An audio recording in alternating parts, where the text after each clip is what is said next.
अदनिलजूद वल करम वालिही वसहबिही वबारिक वसल्लिम। हम्द व सलात के बाद अजीज़ दोस्तों, जिस घर के अंदर लोगों का एक दूसरे पर एतमाद ना हो, वो घर बड़ा बेसुकून हो जाता है। मियाँ और बीवी का रिश्ता, दौलत भी हो, सरवत भी हो, बच्चे भी हों, लेकिन एतमाद ना हो एक दूसरे पर, तो वो रिश्ता बेसुकूनी, बेकरारी और परेशानी का शिकार रहता है। दो दोस्त, दो पार्टनर बड़े दयानतदार भी हों, लेकिन अगर एक दूसरे पर एतबार ना करें तो इकट्ठे बैठकर भी वो एक दूसरे के साथ मुखलिस नहीं होते। परेशानी और तकलीफ़ हर वक्त उनके साथ रहती है। इत्माद और एतबार और यकीन की ज़रूरत हर फर्द को है, और अगर इसमें थोड़ी सी भी कमज़ोरी आ जाए यकीन में, एतबार में, तो एक घर नहीं चलता, मुआशरा नहीं चलता। अदम एतमाद एक ऐसी चीज़ है, दुनिया में परेशान ताजर वो नहीं होता जिस ताजर के पास सरमाया नहीं होता। ज़्यादा तकलीफ़ का मामला उस ताजर का नहीं होता कि जो छोटे दर्जे का होता है। सबसे ज़्यादा कमज़ोर ताजर वो होता है जिस पर लोग एतबार नहीं करते, जिसका मार्केट में एतबार उठ जाए, एतमाद उठ जाए, उसकी तिजारत ठप हो जाती है। लोग कहते हैं यार ये ठीक नहीं बंदा। एतमाद बनाना और एतबार कायम करना ये दुनियावी तौर पर कामयाबी की अलामत है। याद रखें, अगर एतबार ना हो तो घर नहीं चलता, तो अगर अल्लाह रसूल पर यकीन कामिल ना हो तो फिर बंदा मस्जिद नहीं आ सकता, फिर उसका दीन नहीं चलता, फिर उसके लिए मुश्किल है नमाज, फिर उसके लिए मुश्किल है राह खुदा में खर्च करना। जब यकीन कामिल नसीब होता है, एतमाद की दौलत अल्लाह देता है, जब इंसान को ये इंशराह सदर हो जाता है कि मेरी निजात खुदा के हुक्म में है और रसूलुल्लाह के कदमों में है, जब उसे ये इंशराह हासिल होता है तो फिर नमाज का लुत्फ आता है। गौर कीजिए क्या जुमला कह दिया मैंने। फिर उसे नमाज का फिर उसे नमाज बोझ नहीं, बल्कि नमाज ना पढ़े तो उस पर बोझ होता है। फिर कुरान मजीद उसकी रूह का साथी हो जाता है। फिर इबादत, तकवा, परहेजगारी, फिर वो एक सुन्नत के छूटने पर परेशान रहता है। जब यकीन की दौलत नसीब होती है, कुरान मजीद फुरकान हमीद ने कहा ईमान लाओ तो फिर ईमान पे डट जाओ, मुसलमान बनो तो फिर इस्लाम पर। फिर ये जो कमजोरी है ना, ये देखते हैं, करते हैं, चलते हैं, अभी कल, अभी परसों, बहाने, हीले, अभी मैं नमाज शुरू करता हूँ, देखता हूँ ला इलाहा इल्लल्लाहु मुहम्मदुर रसूलुल्लाह सल्लल्लाहु अलैहि। जब किसी ने कलिमा पढ़ा तो उस पर पूरा दीन जरूरी है, पूरा। अब वो ये नहीं कह सकता कि थोड़ा थोड़ा करके आऊंगा। यकीन की दौलत नेमत है। अल्लाह पाक कुरान मजीद में फरमाते हैं इन्नल्लज़ीना क़ालू रब्बुनल्लाहु सुम्मा इस्तक़ामू, जिन्होंने कहा कि अल्लाह हमारा रब है और फिर वो इस पर डट गए, फिर इस पर वो कहा तो डट गए, खड़े हो गए। नहीं, अल्लाह ही रब है, अल्लाह ही देने वाला, अल्लाह ही मालिक, अल्लाह ही हमारा राज़िक है, रब ही हमारा सब कुछ। जब डट गए तो फरमाया ततनज़्ज़लु अलैहिमुल मलाइका, फिर मैं उनकी मदद के लिए आसमान से फरिश्तों का नुज़ूल फरमाया करता हूँ। फरिश्ते क्या कहते हैं? अल्लाह तखाफू वला तहज़नू, गम न करना, खौफ न खाना, वबशिरू बिल जन्नतिल्लती कुंतुम तुअदून, हम तो तुम्हें अल्लाह तबारक व तआला की उस जन्नत की खुशखबरी देने आए हैं जिसका रब ने तुम्हारे साथ वादा किया हुआ है। फिर फरिश्तों का नुज़ूल होता है, लेकिन शर्त क्या है कि ईमान लाए, और फिर ईमान पर फिर ये ना सोचे कि वो किस तरह देगा, वो कैसे अता करेगा, वो मेरी मदद किस तरह करेगा, निज़ाम कैसे चले। डट जाए, डट जाए, कहे मेरे अल्लाह का हुक्म है तो मैंने हलाल ही खाना है, मेरे रब का हुक्म है तो मैंने थोड़े पे गुजारा करना है, मेरे मालिक का हुक्म है तो मैंने अपनी जेब देखनी या दूसरे की नहीं देखनी, मेरे रब का हुक्म है तो मैंने उसकी इताअत में रहना। जब डट जाएगा अल्लाह के अहकामात पर, जब डट जाएगा तो अल्लाह फरमाता है फिर मैं तेरी मदद के लिए फरिश्तों का नुज़ूल करूंगा। नबी पाक सल्लल्लाहु अलैहि वसल्लम ने फरमाया, दो दौलतें अगर किसी को अल्लाह दे दे तो समझे अल्लाह ने उसे दुनिया की सबसे ज्यादा दौलत अता फरमा दी। दो दौलतें, दो किस्म का माल अगर अल्लाह किसी को दे दे, दो किस्म। या रसूल अल्लाह सल्लल्लाहु अलैहि वसल्लम वो दौलत कौन सी है? तो हुजूर ने ये नहीं फरमाया कि अगर अल्लाह तबारक व तआला उसे सोना दे दे, चांदी दे दे, पैसे दे दे, जायदाद दे दे, औलाद दे दे, ये नहीं। देखिए हुजूर ने दौलत किसको कहा। नबी पाक फरमाते हैं दो किस्म का सरमाया जिसको मिला उसे कायनात की हर नेमत मिल गई। और हुजूर ने फरमाया मैं अपने गुलामों को नसीहत करता हूं, ये दो दौलतें ऐसी हैं जो अल्लाह से मांगा करें, सुबह शाम रब करीम से इन दो पैसों का, सरमाए का, इस खजाने का सवाल करें। ये मिल गए तो तुम्हें हर शय मिल गई। या रसूल अल्लाह वो कौन कौन सी चीजें हैं? फरमाया एक जिस शख्स को अल्लाह ने माफ करने की दौलत अता कर दी, जो माफ करने लग गया, जिसकी तबीयत में दरगुजर आ गया, जो माफ करने लगा, गलतियां माफ करने लगा, जिसको एक दौलत ये मिल गई। और दूसरा मेरे मुस्तफा ने फरमाया जिसे अल्लाह ने यकीन की दौलत अता फरमा दी। जिसको ये दो दौलतें मिल जाएं, एक दरगुजर करना, दूसरा रब रसूल पे यकीन कामिल रखना, उसे कायनात की हर शय मिल गई। मेरे नबी पाक ने फरमाया जब भी दुआ मांगो खुदा से ये दो नेमतें मांगा करो, अर्ज किया करो ए अल्लाह दरगुजर की दौलत अता फरमा, ए अल्लाह तू हमें यकीन की दौलत अता फरमा, ईमान की कुव्वत और पुख्तगी नसीब फरमा। मेरे भाई हुजूर ने फरमाया मांग के लो। कमजोर ईमान वाला शख्स किसी काम का नहीं होता। जिस आदमी के ज़हन में शक का बीज एक दफा जन्म लेता है वो आदमी तो गुलाम से बदतर है। बेकैफ सजदा, रूठी रूठी सी इबादत, उसकी जिंदगी कैफियत से खाली है। जिस शख्स को पता चल जाए ना लोग मेरे मुखालिफ हैं, उसका तो सज्जन रहता ही कोई नहीं। असल बात ये होती है कि यहां सोच बैठा है कि दुनिया मेरे खिलाफ है, यहां मुखालफत यहां बैठ गई है, दो बंदे बातें कर रहे हैं तो परेशान है, मेरे खिलाफ ही लगे हुए हैं, मेरी ही बात हो रही है, क्योंकि असल तकलीफ कहां है। और अगर यहां यकीन कामिल हो गया ना कि सारे मुझसे प्यार ही करते हैं, तो फिर दो बंदों को बात करता देखेंगे तो यही सोचेगा मेरी तारीफें कर रहे थे, कह रहे थे क्या ही बात है इसकी। ओ भाई याद रखें, यहां अपने आप को इत्मीनान दें, यकीन की दौलत दें, करार की दौलत दें, सुकून की दौलत दें, यकीन, इत्मीनान। अगर आपको ईमान और यकीन हासिल हो तो फिर दुआ करें अल्लाह उस पर इस्तकामत अता फरमाए, फिर उस पर डट जाए। नबी पाक सल्लल्लाहु अलैहि वसल्लम ने फरमाया मैं इस बात का खौफ नहीं करता कि मेरी उम्मत कमजोर हो जाएगी, इस बात का डर नहीं कि पैसे खत्म हो जाएंगे, ना ये खौफ है कि भूखी मरेगी। हुजूर किस बात का खौफ है? तो नबी पाक ने फरमाया खौफ ये है कि इनका यकीन कमजोर हो जाएगा। इनका यकीन, बुखारी मुस्लिम में मेरे मुस्तफ़ा ने फरमाया है कि जो जुमे वाले दिन सबसे पहले आएगा उसके नबी का वादा है अल्लाह उसे अपने रास्ते में ऊंट खैरात करने का सवाब अता फरमाएगा।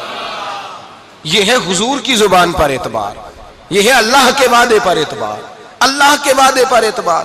ओ मेरे भाई, अगर तुझे कह दिया मेरी तरह के एक निकम्मे आदमी ने कि यहाँ ऊंट बंधा हुआ है, वो रात गया नहीं इधर ही रहा है, और अगर तुझे आमिना के लाल ने कहा कि ऊंट मिलेगा, अगर तुझे हजरत खतीजा के सरताज कहते हैं ऊंट मिलेगा, मेरी तरह का तो पता नहीं कितने लोग हैं क्या कुछ कह जाते हैं। मुस्तफा का तो फरमान ये है कि अल्लाह कायनात के उसूल बदल देता है, मुस्तफा की बात पूरी कर देता है। यकीन तो कर उस महबूब की बात पर, साडे नबी दी जुबान साडे वास्ते यकीन की कमी आ गई, तेरे रसूल का वादा है तू आ जा। और देखे जिनको यकीन था उनका रंग ही निराला था। हजरत अली मुर्तजा फरमाते हैं सैयदा फातिमा ने कभी मुझे कोई कुछ कहा ही नहीं, कभी फरमाइश ही नहीं की। एक दिन बीमार हो गई तो कहने लगी, मैं करीब बैठा तो मैंने कहा फातिमा जिंदगी में तूने कभी कुछ नहीं मांगा, और इज्जत वाले बाप की इज्जत वाली बेटी, मेरा दिल करता है कोई फरमाइश तो करना। तो हजरत फातिमा कहने लगी अली अगर एक अनार मिल जाए ना, अगर एक, मेरा दिल कर रहा है अगर एक अनार मिल जाए, एक अनार मिल जाए तो तबीयत चाह रही है अनार खाने को। मौला अली शेर खुदा फरमाते मैं गया एक अनार खरीदा बाजार से, एक दिनार था मेरी जेब में, अनार खरीद के जब वापस पलटा ना तो कहते एक बूढ़ा शख्स, होंठों पे कमजोरी, आप फरमाते हैं मेरे बाप दादा की उम्र का, लड़खड़ाते उसके हाथ और कहने लगा अली मैं भूखा हूं कई दिनों का। हजरत अली फरमाते हैं मेरे पास भी वो एक ही दिनार था जिसका अनार आ गया। कहते मैंने उसी वक्त वो अनार निकाला, उस शख्स के हाथ में रखा, बोझल कदमों से जब मैं अंदर दाखिल हुआ ना तो पाक रसूल की पाक बेटी इज्जत वाले नबी की इज्जत वाली बेटी, सबर वाले महबूब की सबर वाली बेटी। कहते हैं जब मैंने अपना कदम अंदर रखा दरवाजे के तो फातिमा ने मेरा उतरा हुआ चेहरा देखा तो कहने लगी, अली पैसे अल्लाह के रास्ते में दे आए हो, खैरात कर रहे हो। हजरत शेर खुदा रदी अल्लाह ताला अन्हु फरमाते, मैं फातिमा की तरफ देखा तो मैं हैरान हो गया। मैंने कहा फातिमा तुझे? कहने लगी मुझे यकीन है, आप अनार लेने गए थे, आपने खरीद भी लिया था, और मुझे पता है अली मेरे साथ बेवफाई हो ही नहीं सकती। ये किसी सवाली ने मांग लिया होगा, अली आ जा, मुझे अनार खाने से वो सुकून नहीं मिला जो तू अल्लाह के रास्ते में दे आया है तो सुकून मिला है, खाने से नहीं मिला जो तेरे देने से मिला है। मौला अली कहते सबर करके मियां बीवी बैठ गए तो दरवाजे पे दस्तक हुई। कहता मैं उठ के दरवाजे पे गया तो हजरत सलमान फारसी दरवाजे पे खड़े थे। उन्होंने ना 9 अनार मुझे दिए, कहने लगे नबी पाक ने भेजे हैं, ये 9 अनार है नबी पाक ने भेजे हैं। तो हजरत अली शेर खुदा फरमाने लगे हमारे नहीं किसी और के हैं, हमारे नहीं किसी पड़ोसी के हैं, दाएं बाएं देख ले। कहने लगे नहीं तुम्हारे ही हैं। फरमाने लगे नहीं मेरे होते तो 10 होते, इसलिए कि अल्लाह फरमाता मन जा बिल हसनति फलहु अशरु अमसालिहा, तुम एक नेकी करोगे मैं 10 का अजर अता करूंगा। फरमाया मेरे होते तो 10 पूरे होते, अल्लाह रसूल ने भेजे, और मेरा यकीन कमजोर हो सकता है, मेरे होते तो 10 होते, ये 9 है। हजरत सलमान फारसी ने जेब में हाथ डाला, 10वां भी निकाला, कहा अली तेरे 10 ही थे, मैं तो तेरा इम्तिहान ले रहा था। 10 ही थे तेरे। यकीन की दौलत जंजीरें काट देती, यकीन की दौलत इंसान को नवाज देती। जब तू लड़खड़ाता हुआ आया है, मेरे नबी पाक ने फरमाया यूं ना कहा कर या अल्लाह चाहे तो दे चाहे तो ना दे, जब मालिक से मांग तो कहा कर या अल्लाह तुझी से मांगना है, मैं लेके उठूंगा, तू मुझे देगा। फरमाया जितना तेरा यकीन कामिल होगा उतना ही अल्लाह तुझे झोली भर के अता फरमाएगा। कमजोर सा मुसलमान, लड़खड़ाता सा मुसलमान देखता हूं करता हूं। और ये भी ना देखा करें भाई ईमान यकीन को इस्तकामत के दर्जे पे लें, ये ना देखा करें कि वो कैसे देगा, वो किसी वसीले का मोहताज नहीं है, वसीले को पसंद करता है, पर वसीले का मोहताज वो बगैर वसीले के भी दे देता है। हर आदमी माँ बाप के जरिए पैदा होता है, अगर पैदा करना चाहे तो जनाब ईसा को बगैर बाप के पैदा कर देता है, अगर पैदा करना चाहे तो हजरत आदम को बगैर माँ और बाप के पैदा कर देता है। जब यकीन रखें, यकीन, कुरान मजीद पढ़िए, हजरत मूसा अलैहिस्सलाम फिरौन के दरबार में खड़े हैं, चारों जानब दुश्मन ही दुश्मन है। जादूगर आ गए, उन्होंने सांप छोड़े, हजरत मूसा के हाथ में डंडा था। हजरत मूसा कहते हैं या अल्लाह क्या करूं, तो अल्लाह ताला ने फरमाया अपना सांप फेंक दो। कहना चाहिए था ना कि या अल्लाह एक ही तो शय है, इतने सांप है, बचाने के लिए डंडा है वो फेंक दूं। डंडा फेंका जाता है, सांप को देख करके काबू किया जाता है। ये मेरा और आपका ज़ौक है ना, लेकिन अंबिया किराम का अंदाज मुलाजा कीजिए मेरे अजीजों। अल्लाह फरमाते हैं डंडा, ए मूसा डाल दे अपना आसा। पहले नहीं फरमाया कि सांप बन जाएगा, फरमाया बस तू डाल दे। मैं और आप होते हैं तो सांप सामने है, डंडा हाथ में है, हम कहेंगे अजीब बात है, यही तो दिफा की चीज है, इसी को डाल दूं तो बचूंगा कैसे। कहा डाल दो, तो हजरत मूसा ने डाल दिया। कहा मेरे रब का हुक्म है तो मेरे लिए बेहतर ही होगा। अल्लाह फरमाते हैं जब मूसा ने डाला तो मैंने उस डंडे को, उस असा को अजदहा बना दिया। अब कभी असा भी अजदहा बने, कभी छड़ी भी बहुत बड़ा अजदहा बनी है, लेकिन कुरान कहता है जनाबे मूसा ने डाला तो अल्लाह ने अजदहा, बल्कि उससे पीछे चलिए, औरतें कमजोर यकीन की होती है ना। जनाबे मूसा पैदा हुए तो अल्लाह फरमाते हैं मैंने मूसा की माँ के दिल में बात डाली, माँ के दिल में, संदूक में डाल के तो इसको दरिया में बहा दे। और भाई संदूक में कह सकते हैं ना ऑक्सीजन कैसे जाएगी, और दरिया में बच्चे बचने के लिए डाले जाते हैं कि डूबने के लिए डाले जाते हैं। मां के दिल में यकीन कमजोर नहीं था अम्मा का। अंबिया के माँ बाप मुवहद होते हैं, दीन को मानने वाले। मां के दिल में अल्लाह ने बात, अल्लाह कुरान में कहते मैंने वही की, मैंने इल्का किया, मैंने बात डाली। हजरत मूसा की मां कहती है मैंने डाल के ना समुंदर में बेटा, मैंने समुंदर में बेटा डाल के संदूक में बंद करके रब के हवाले किया। आप फरमाते हैं मेरे मालिक का भरोसा किया तो फिर मेरे मालिक का काम देखो, कमाल देखो। मैंने दरिया में डाला, अल्लाह ने फिरौन के घर में मेरे बेटे की परवरिश करा दी। ये यकीन कि हजरत मूसा के पास कौम आई, कुरान पढ़िए, कहा जनाब पानी चाहिए। वज़िस्तस्का मूसा लिकौमिही, मूसा ने अपनी कौम के लिए पानी मांगा, हमने कहा फन फाजरत मिन हुस्नता आशरता आईना, अपना डंडा पत्थर पे मारो। अकल वाला आदमी होता तो अड़ जाता, कहता या अल्लाह पत्थरों से भी कभी पानी निकला है? इद्रिब भी असाकल हज्र, मारो पत्थर पे डंडा। अल्लाह के नबी ने मिनट नहीं लगाया, ठा करके डंडा लगाया। फन फाजरत मिन हुस्नता आशरता आईना। अल्लाह फरमाते हैं जनाबे मूसा ने एक आसा मारा, मैंने 12 चश्मे जारी कर दिए। तू ले तो ला, अल्लाह करता है, अल्लाह कहता है पढ़ नमाज रोजी दूंगा, कहता सोचता हूं। अल्लाह फरमाते हैं आजा मस्जिद में तेरा हो जाऊंगा, कहता देखता हूं। रब फरमाता है तू मेरे महबूब की गुलामी कर, मैं तुझे महबूब बना लूंगा। तू कहता थोड़ा बड़ा होके दाढ़ी रखनी है, अभी सियाना होके मैं जरा सर्टिफिकेट ले लूं इजराइल से कि कितने सालों के बाद आएंगे, फिर शुरू करूंगा। प्रोग्राम बना रहा है, अभी तो इरादे में है। अल्लाह के पैगंबर का डंडा, और इससे ज्यादा आगे बात हो गई। पीछे फौज लगी हुई है फिरौन की, मजमा है, हजारों लाखों का लश्कर लेके, तलवारें नेज़े, फिरौन पीछे, आगे दरिया आ गया। हजरत मूसा अलैहिस्सलाम खड़े हैं, अब किधर जाएं? अल्लाह पाक ने फरमाया मारो डंडा। कहां? पानी पे डंडा मारो। अब हजरत मूसा अलैहिस्सलाम पानी पे डंडा मारे तो पानी उभरेगा, इससे ज्यादा क्या होगा? पहले पत्थर पे डंडा मरवाया तो पानी निकला, अब पानी पे डंडा मरवाया। फाइज फरकना बिकुमुल बहरा फानजैनाकुम वागरकना अला फिरौन। अल्लाह फरमाते मूसा ने पानी पे डंडा मारा तो मैंने पानी में रास्ते बना दिए। एक जगह डंडा मारा तो पानी निकल आया, दूसरी जगह आसा मारा तो पानी खुश्क हो गया। 12 चश्मे बन गए, 12 रास्ते बन गए दरिया में से। हजरत मूसा अलैहिस्सलाम गुजर गए और अल्लाह फरमाते हैं फिरौन भी आया तो उसे मैंने गर्क कर दिया, और वो खड़ा देखता ही रह गया कि बना क्या है। ये तो बात है हजरत मूसा की, मेरे मुस्तफा के गुलाम। हजरत साद बिन अबी वकास कादसिया की जंग के लिए निकले, रास्ते में दरियाए नील आ गया। हजरत सैयदना साद बिन अबी वकास अब कहां सफर तय करके आए, कहते हैं पता ही नहीं था कि दरिया आ जाएगा। अब दूर दूर तक पुल कोई नहीं। सहाबा कहते हैं दुश्मन ललकार रहा, हजरत साद बिन अबी वकास दरिया किनारे खड़े हुए, ईमान यकीन और इस्तिकामत डट गए। कहने लगे ओ दरिया, अगर तू हजरत मूसा की नाफरमान कौम को रास्ता दे सकता है, मोहम्मद अरबी के वफादार नौकर हैं, हम तो रसूलुल्लाह के मानने वाले हैं। दश्त तो दश्त है, दरिया भी न छोड़े हमने, बहरे जुल्मात में दौड़ा दिए घोड़े हमने, पर मैं छोड़ रास्ता।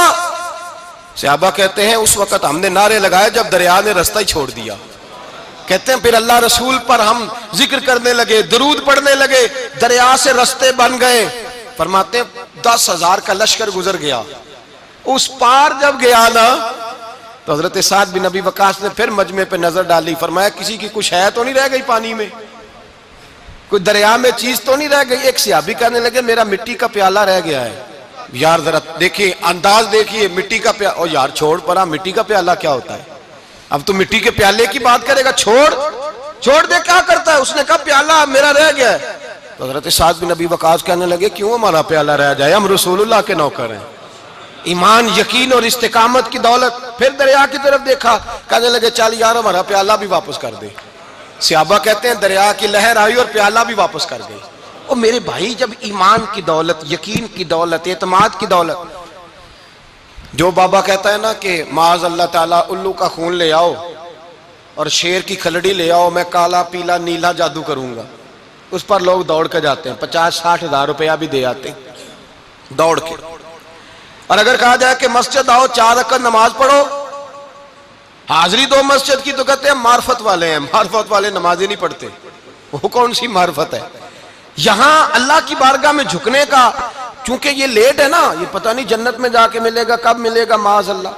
लोग दुनियादारी के मामले में पिस जाते हैं। हुक्मरान ने वादा कर दिया है सड़कें पक्की हो जाएंगी, खुशहाली हो जाएगी, मौजें लग जाएंगी, लोग लाइनों में खड़े हैं वोट देने के लिए, और तेरे रब ने कहा है तू मुझसे डर जा, मैं तेरी दुनिया भी अच्छी कर दूंगा, आखिरत भी अच्छी कर दूंगा, तू इधर आ मेरी बारगाह में झुक। लोग एतमाद और यकीन को, ओ हम परस्ती का शिकार है, हम लोग वहम का शिकार है, हम लोग बदशगुनी ऐसे हो जाएगा वैसे हो जाएगा, हम इन चीजों का शिकार। भाई एतमाद की दौलत पैदा करें, यकीन अपने अंदर पैदा करें, ईमान पैदा करें, डट जाए रब रसूल का नाम लेकर। हजरत उमर का जमाना था, मिस्र फतह हो गया, हजरत अमर बिन आस गवर्नर बने, रिवाज ये था मिस्र के अंदर के एक दरिया चलता था, दरिया नील, और सारे मिस्र का इन्हिसार उसी दरिया पे था। फसलों को पानी भी लगता उसी से, जानवर भी उसी से पानी पीते, खेतियां भी उसी से सैराब होती। साल के बाद वो दरिया खुश्क हो जाता था, साल के बाद वो दरिया खुश्क होता, और जब खुश्क होता ना तो एक कवारी लड़की कत्ल करके दरिया में डालते, फिर वो दरिया चलता। आज भी बहुत सारी जगहों पे ओहाम परस्ती है, कहते हमारे आस्थाने का तरीका है। मैंने कहा आस्थाने का, उस आस्थाने का तरीका होता है जिस आस्थाने का ताल्लुक दरे मुस्तफा से होता है। बाकी किसी आस्थाने का अपना कोई जाती तरीका नहीं। तरीका वो जो मेरे नबी पाक का तरीका है, उससे हटकर कौन सा तरीका है? हमारे आस्थाने का तरीका है, हमारी ये रस्म है, हमारा ये रिवाज है। उठा के भाग जाओ रस्म और रिवाज। हमारे रस्म और रिवाज रसूलुल्लाह की सुन्नत के पाबंद है। सारे बोलिए सल्लल्लाहु, फिर एक दफा पढ़िए दुरूद शरीफ सल्लल्लाहु, 3 दफा कर ले ताकि ताकदाद हो जाए। सल्लल्लाहु अलैहि, नबी पाक सल्लल्लाहु अलैहि वसल्लम का तरीका असल तरीका है। हजरत उमर फारूक को जनाब अमर बिन आस, और कहते हैं कि पक्का तरीका यह था कि जब तक लड़की कत्ल करके डालते नहीं थे दरिया चलता नहीं था। हजरत उमर को खत लिखा, कहा हुजूर ये मामला है, और लोग मुझे यही कहते हैं। मैंने लोगों को समझाया है कि इस्लाम जुल्म का हुक्म नहीं देता, जुल्म की इजाजत नहीं देता, कैसे लड़की कत्ल की जाए। अब आप बताएं क्या करना है। हजरत उमर ईमान, यकीन, इस्तिकामत, पहाड़ है ये लोग। हजरत उमर ने 2 खत लिखे, एक हजरत अमर बिन आस के नाम, दूसरा दरियाए नील के नाम। 2 खत लिखे, एक खत लिखा दरिया के नाम, एक खत लिखा अमर बिन आस गवर्नर के नाम। गवर्नर के नाम खत लिखा तो फरमाया जितने यहूदी हैं, ईसाई हैं, कमजोर ईमान वाले, सबको दरियाए नील पे ले जा, और मेरा ये दूसरा खत दरिया में डाल दे और सबके सामने डालना। कहते हैं ये खत तू पढ़ना चाहे तो तुझे इजाजत भी है, सुनिए और सर धुनिए और सोचिए कि असल कमजोरी कहां आई है। रमजान के सबसे पहले जुमे में सबसे अहम मौजू छेड़ा है, कमजोरी और नक्स वाकया कहां हुआ है। हजरत सैयदना उमर बिन खत्ताब रज़ी अल्लाह ताला अन्हु ने दरिया को मुखातब करके लिखा, हो दरिया, अगर तू कहता है ना कि लड़की कत्ल करके फेंकी जाएगी तो मैं रसूलुल्लाह का मानने वाला हूं, मैं जुल्म नहीं होने दूंगा। हमें तेरे पानी की जरूरत ही कोई नहीं, तू बेशक पानी ना दे। और अगर तू अल्लाह के हुक्म से बहता है, अगर तू अल्लाह के हुक्म से बहता है तो फिर अल्लाह का बंदा और मुस्तफा का गुलाम उमर तुझे हुक्म देता है कि फौरन बहना शुरू कर दे, फौरन मिनट ना लगाना। हजरत सैयदना अमर बिन आस फरमाते हैं लश्करों के लश्कर लेके मैं दरियाए नील पे पहुंचा, और भरे मजमे में जनाब उमर का खत मैंने डाला तो दरिया ने बहना शुरू कर दिया। फरमाते हैं दरिया बहने लगा और गैर मुस्लिम कलमा पढ़ना शुरू हो गए। लोग मुझे कहने लगे क्या दिखाया है जो कलमा पढ़ रहे हैं? तो मैंने कहा दिखाया कुछ भी नहीं, ये हजरत उमर के ईमान की कुव्वत की बरकत है कि बहुत सारे लोगों ने कलमा पढ़ना शुरू कर दिया। ये ईमान की कुव्वत।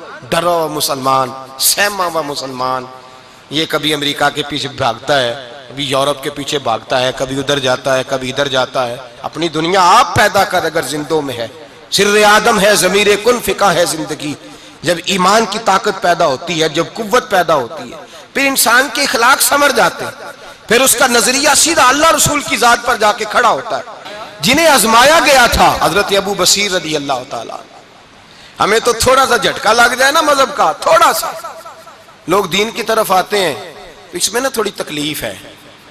सही बुखारी की हदीस, इसमें तकलीफ है, सच कह रहा हूं, सही बुखारी की हदीस है।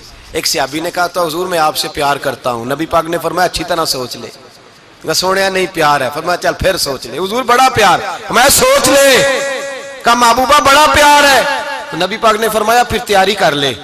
जिस तरह गहरी जगह पे पानी तेजी से आता है, तेरी तरफ मुश्किलात भी तेजी से आएंगी, तेजी से। ये शहादत गाहे उल्फत में कदम रखना। लोग आसान समझते हैं मुसलमान होना, जरा अच्छी तरह सोच ले। जो मुझसे मोहब्बत का दावा करेगा उसे तकलीफ है, बोलो उसे तकलीफ है, ये पक्की बात। जो मोहब्बत में मुखलस हो वो देख ले मैं आजमाइश में कितना हूं। तो अगर कोई कहता है नहीं मजहब में जाएंगे तो मौजें लग जाएंगी, तो ये बात दुरुस्त नहीं है। ये तो बड़ा मुश्किल काम है। ये तो उससे पूछो ना जो इस मनसब पे है। एक कठिन मरहला, कठिन। ये शहादत का है उल्फत में कदम रखना।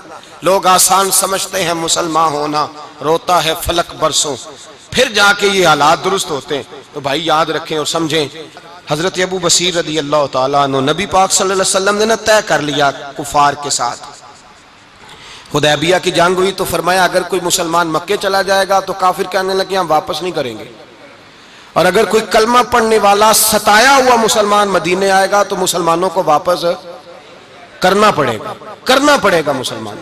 मुसलमान अपना बंदा नहीं रख सकते, और मुसलमानों का कुछ शख्स गलती से भी मक्के चला गया तो मक्के वाले वापस नहीं करेंगे।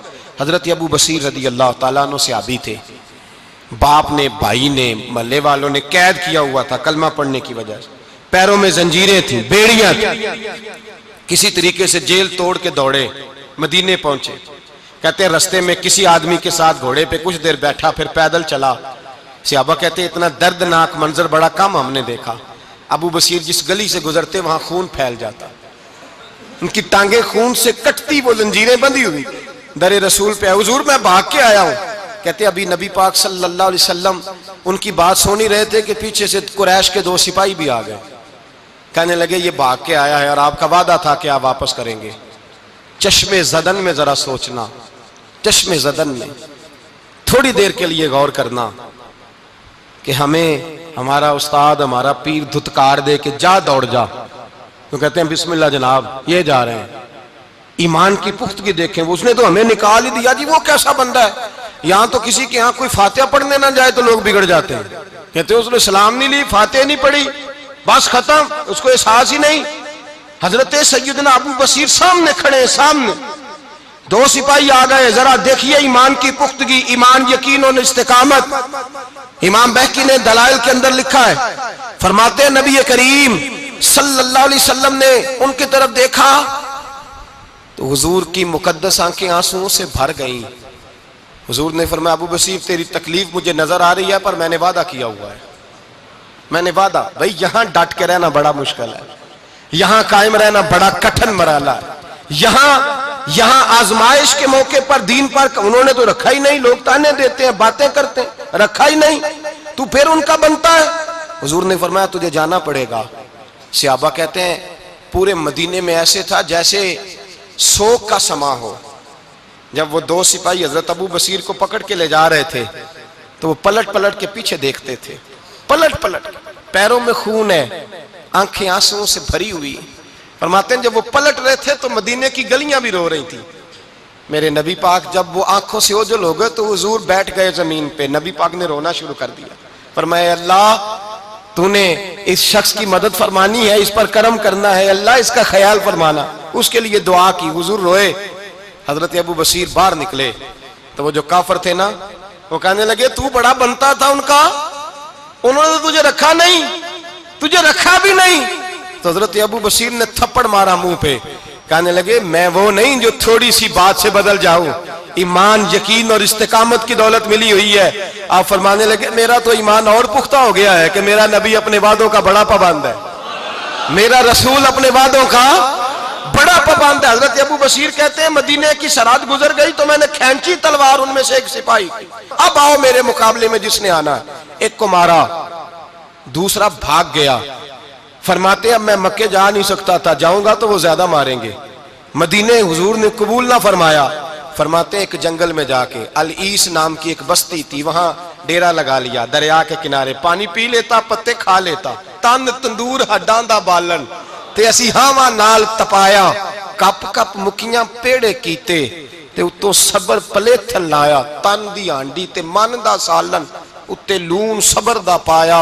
गुलाम फरीदा वे मैं सारी तेरी, गुलाम फरीदा वे मैं सारी तेरी, तेनू अजे यकीन नहीं आया। फरमाते सालों पत्ते खाए, अब जो भी वहां से तंग होता वो मेरे पास आके पना लेता, जिसको मक्के वाले मारते मेरे पास आके, कहते ताने देने वाले आके कहते हो तुम किस तरह के नौकर हो, तुम्हें तो उन्होंने रखा ही नहीं। हमने कहा चुप कर जा, वो हमारे आका हैं, वो हमारे आका हैं, रखें तब भी ठीक है, ना रखे अल्लाह अकबर। ईमान देखो, कुव्वत देखो, ਜਿਹੜੀਆਂ ਖਸਮਾਂ ਦੀ ਵਿੱਚ ਰਜ਼ਾ ਵਸਣ, ਭਾਗ ਜਾਗ ਜਾਂਦੇ ਉਹਨਾਂ ਗੋਲੀਆਂ ਦੇ, ਤੇ ਮੈਂ ਗੁੱਡੀ ਹੱਥ ਡੋਰ ਸੱਜਣ ਦੇ, ਉਹ ਜਿੰਜ ਰੱਖੇ ਉੰਜ ਰਹਿਣਾ, ਵਾਜਬ नहीं जे विच शरीयत मंदा खसम नू कहना। फरमाया बस ठीक है, जिस तरह हुजूर राजी वैसे ही हम राजी। हजरत अबू बसीर रदी अल्लाह तआला अन्हु के पास 300 सहाबा इकट्ठे हो गए, 300। हजरत अबू बसीर जब मदीने की सरहद से गुजर रहे थे ना, तो नबी पाक ने एक आवाज दी थी, फरमाया अबू बसीर एक वक्त आएगा कि मेरा पैगाम तुझ तक पहुंचेगा, एक टाइम आएगा, हजरत अबू बशीर से जब कोई कहता ना कि जिंदा किस बात पे हो, तो फरमाने लगे मुस्तफा के फरमान पे बड़ा यकीन है, बुलावा आएगा, मुझे बुलावा, मुझे यकीन है कि मुझे बुलावा, बड़ी उम्मीद है सरकार कदमों में बुलाएंगे और करम की जब नजर होगी मदीने, मुझे यकीन है कि मुझे बुलावा। हजरत अबू बशीर रदी अल्लाह ताला अन्हु फरमाते हैं कि वक्त गुजरता गया, 300 लोग इकट्ठे हो गए। जब कोई मुसलमानों का काफिला मक्के के पास से गुजरता तो मक्के वाले लूट लेते थे। हुजूर ने भी इजाजत दी मदीने वालों को, अगर उनका काफिला कोई आए तुम्हें भी हमले की इजाजत है, कुफर का माल माले गनीमत है। हजरत अबू बशीर कहते हैं जब भी हमारे करीब से वो रास्ता था शाम की तरफ जाने का, जब भी काफिर गुजरते हम उनके काफिले पकड़ लेते, लूटते, हम भी उनको उस तरह की सजा देते जो मुसलमानों को देते थे। फरमाते उनका जीना मुहाल हो गया, हाथ बांध के नबी पाक की बारगाह में गए, कहने लगे ये शेख खत्म फरमा दे और आप उनको बुला ले, बुला ले। हजरत अबू बशीर फरमाते हैं मैं बूढ़ा आदमी था, दिन भर मैं काम करता, मेहनत करता, उस इलाके में खेती बाड़ी करता, जब रात होती तो मैं किसी पहाड़ के टीले पे बैठता और मदीने की जानिब मुंह कर लेता और मैं इंतजार करता बुलावा कब आएगा, कब हुजूर का पैगाम आएगा, मैं इंतजार करता। हजरत अबू बशीर रदी अल्लाह ताला अन्हु बीमार हो गए, शदीद बीमार, सख्त बीमार थे, तो कुरैश ने शेख खत्म की। हजरत अबू हुरैरा कहते हैं नबी पाक ने 2 सहाबा को रुका दिया, फरमाया जाओ उसे जाके कहो आ जाए, उसे कहो आ जाए। सहाबा कहते हैं हम पहुंचे तो उनका आखिरी वक्त चल रहा था, आखिरी हिजकियां थी, ईमान और यकीन देखो, आखिरी हिजकियां। लोग कहते अबू बशीर वक्त आ गया, वो कहते नहीं अभी वक्त नहीं आया, वक्त तब आएगा जब नबी पाक का बुलावा आएगा। हुजूर का वादा था वक्त तब आएगा जब मेरे नबी का बुलावा आएगा, अभी बुलावा नहीं आया, तो अबू बशीर का वक्त भी नहीं आया। सहाबा कहते हमने जाके रुका, थमाया, उठने की भी ताकत नहीं थी। जब हुजूर का रुका लिया ना तो दोनों यूं मुट्ठियां बंद कर ली, गोया झूम झूम के नारे लगाने लगे, आओ देखो मेरे नबी के वादे कितने सच्चे हैं, आओ देखो हुजूर के वादे। चूमते हुजूर का नामा सर पे रखते, सीने से लगाते और कहते हैं फिर बुलंद आवाज से कलमा पढ़ने लगे, कहने लगे हुजूर में हाजिर हुआ, या रसूल अल्लाह में आया। कहते बुलंद आवाज से कलमा पढ़ा और उनकी रूह परवाज कर गई, उनकी रूह परवाज कर गई। नबी रहमत सल्लल्लाहु अलैहि वसल्लम के गुलामों का यकीन, एतमाद इतने आला दर्जे का।